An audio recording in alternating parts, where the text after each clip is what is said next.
Good evening, everyone. My name is Lenny Young. I am the director of Kappa Antithesis, one of the only new music ensembles in high school in the United States, and probably the only one that's an actual class and not a volunteer class. I'm also the music director here at Third Presbyterian Church. I want to welcome you, if you've not been here before, to our Music at Third concert series. The Music at Third series usually includes a number of professional groups. We do a chamber music series through the year. We had some Yiddish tangos in January. We brought an Argentinian bandoneon player in February. We had music for a silent film in March that we did in our social hall. But part of the mission here at Music at Third is also to support local youth music making at both the high school and the college level. We are the home for the Junior Mendelssohn Choir. They have their annual fall concert here. We've hosted numerous choir festivals that included high school and college ensembles. And this is our second iteration of this Youth New Music Festival. We did one 2 years ago, and we're happy to be doing this here. Kappa Antithesis will be playing a couple more songs, and then we have some college-level new music that is going on. This was a piece by John Coltrane from 1965 called Welcome, appropriately. Yeah. John Coltrane went through a couple of changes in his career, and this was like kind of his last, what most people would call his last really pretty piece, before he did a lot of really noisy pieces in the last 2 years of his life. But this was, of course, like the interesting thing is that when he played it really, really high in the tenor saxophone. So this beautiful piece was actually played like really, really high. So it was an interesting challenge to kind of recreate that with the ensemble. All right, so we have so from mild to wild, we have a couple of more interesting pieces coming up. The first one is actually by my colleague, Dr. Michael Boyd, who you'll be hearing from later, professor of music at Chatham University. This is a piece that he composed in 2019 called Of Something, and it certainly is of something. If you look at this score, there's no notes on it. It looks more like an instruction for how to assemble a piece of IKEA furniture with maybe a couple of parts missing.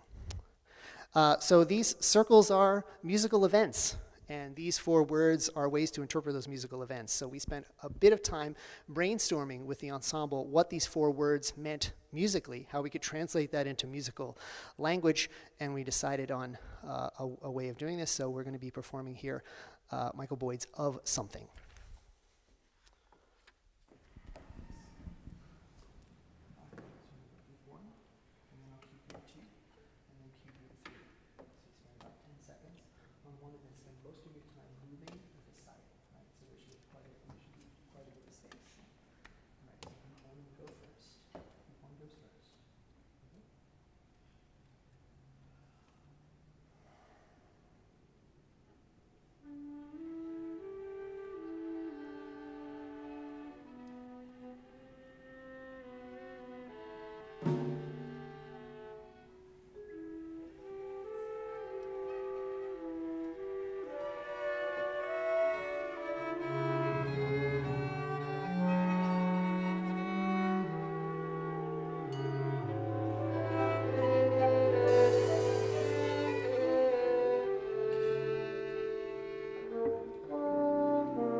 The four main words in Dr. Boy's piece is connect and disconnect, move and stop.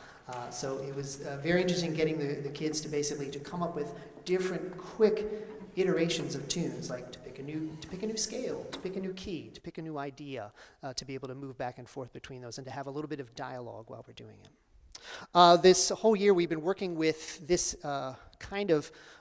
this notation called graphic notation that has been around for most of the second half of the 20th century and into the 21st century. We're going to do another two quick pieces also of graphic notation, but a little bit more of the musical variety. So Tom Johnson in 1980 actually found a musical typewriter, which is like a regular typewriter, but instead of typing letters, it types notes. So he created these little symmetric designs using elements and notes that he found on this musical typewriter. So we're going to be doing two. This one with some climbing patterns of quarter notes through a forest of whole notes, and then this one, which is a lot of little short notes, one after the other. We actually were able to divide it up into 8 different sections, so we have 8 different people playing, and we can kind of play it like a piece of music. So we're going to do 2 excerpts here from Tom Johnson's Symmetries.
Many elements of graphic notation took their inspiration from works of art, from other ways of being able to look and to read around the page, not necessarily left to right, up and down.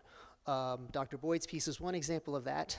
We have a student composition here by our bass clarinetist, Olivia Gallagher, which forms another way of looking through the score. Olivia based hers on a constellation, a series of stars. So each one of those stars is represented by a melody. So as the musicians move around through the constellation, they play the melody that corresponds with that star in a little bit of dialogue, right? So the musicians have the material, but they choose the path, and they choose when they come in and when they go out. So this is Olivia Gallagher's Pavo.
We have one more short piece, and this one is by kind of the forefather of what we think of as contemporary or modern music. Some people say it's Debussy.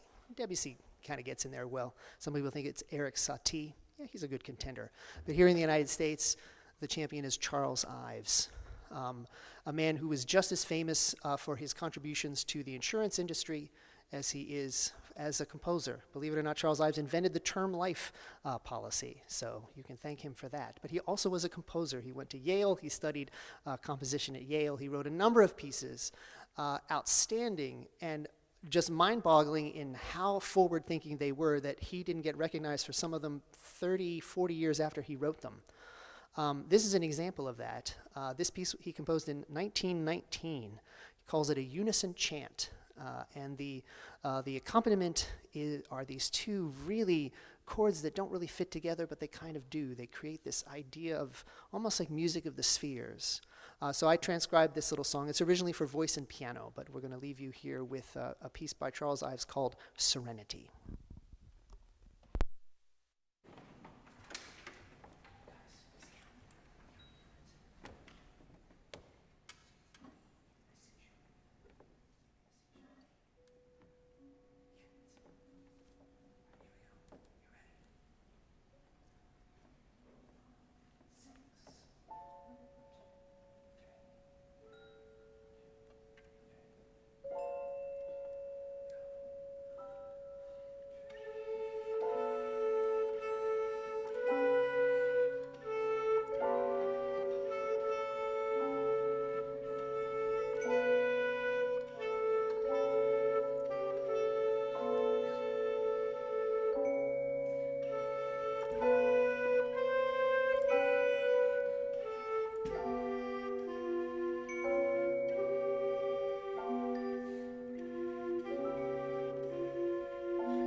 I do want to thank my colleague, Mr. Douglas Levine, my musical, and my colleague at Kappa for helping out here with a little stage business. Yeah. So again, one of the great things about new music is that we also get to meet new composers, and oftentimes the composers are performers themselves. That is the case here. William and Emma are coming to perform a piece of Williams from 2020 called April Fog. So this is Emma Lucernini and William Geiler.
So when Michael and I were kind of putting things together for some of this part of the concert, he said, well, I have some of my Chatham students who are in this advanced music theory and analysis class that are doing a couple of pieces, and we'll hear them. And he's like, could I also do a duet with my son? To which I said, heck yeah. And this is even more special because Max is actually a student at the Kentucky Avenue School, which is right beneath your feet. It is the K-8 school right here in the Third Church building. Animal Magnetism is a series of Michael's. How many are there? 2 instruments, so it kind of encapsulates them all. But originally it was clarinet and cello, riffing off of Xenakis' charisma. So anyway. In any event, I took a look at the score, and best of luck to you both. Yeah, this is Animal Magnetism by Michael Boyd.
While the students are setting up, I will explain a little bit. These last two pieces are from a great period of the spirit of the avant-garde in the United States and indeed all over the world.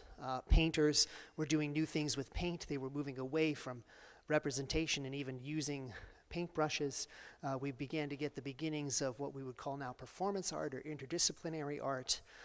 Abstraction and abstract expressionism had become a thing for a while, moving away from the pictorial and into the sensorial or the sound and paint and everything as if itself only.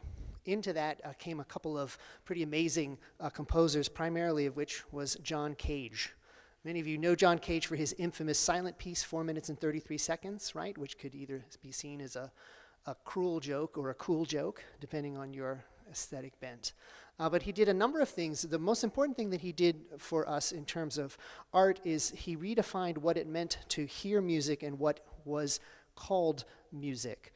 He really was helped us to kind of pull away the frame of reference to consider many things as music. He wrote music for the sounds of water. He wrote music where he took text and then took all of the vowels out of it and made a rhythmic piece with just the consonants of a piece of spoken text. He found new ways of recycling, upcycling, and altering the things around us to make them music. Some of the things he liked to do were out of his control. He wrote an entire piece using tosses of the I Ching, which is a group of dice tossing. So he took himself out of it as much as possible. The first piece here is an example of that. It's a piece from 1956 called Radio Music. It has a very strict structure in that this is a 6-minute long piece, and all of the parts have exact timings of when they play and when they do not. However, they are tuning 4 different radios to 4 different frequencies. So depending on the radio market, depending on whether you even have terrestrial radio anymore, this piece sounds very, very different in different places. And then after that, they'll be doing a piece by George Brecht, which was one of the composers of the Fluxus movement, which was a direct combination of music and performance and art all together. You can Google Fluxus later. There's a number of really outrageous and amazing and pretty witty things that came out of that movement. So the last piece on the program will be incidental music, where all 3 of the students will be performing on one piano. So this is the Chatham University Advanced Music Theory and Analysis class led by Dr. Michael Boyd.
Thank you all very much. I do want to thank my colleague, Dr. Michael Boyd from Chatham University for helping out with this. My colleague at Carnegie Mellon, Sarah Starenka, who is kind of like my contemporary music whisperer and helps coordinate chamber music here. I want to thank my colleague, Doug Levine, for sitting in and for helping organize things. And if you are a parent of someone who performed today, I want to thank you for all the support that you give, all the chauffeuring, all of the gentle nudging, all of the things that you do to keep your children curious and alive and excited in this musical universe. I am very grateful that you trust me to be able to stretch your children's ears for a little bit of time.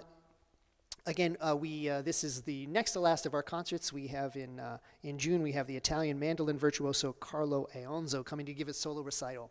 And then we have some great things happening. We are helping to kick off the Silent Film Festival here in Pittsburgh on Sunday, the 27th of September, with an outstanding 1926 silent film starring Mary Pickford called Sparrows, with live musical accompaniment here at Third Presbyterian Church.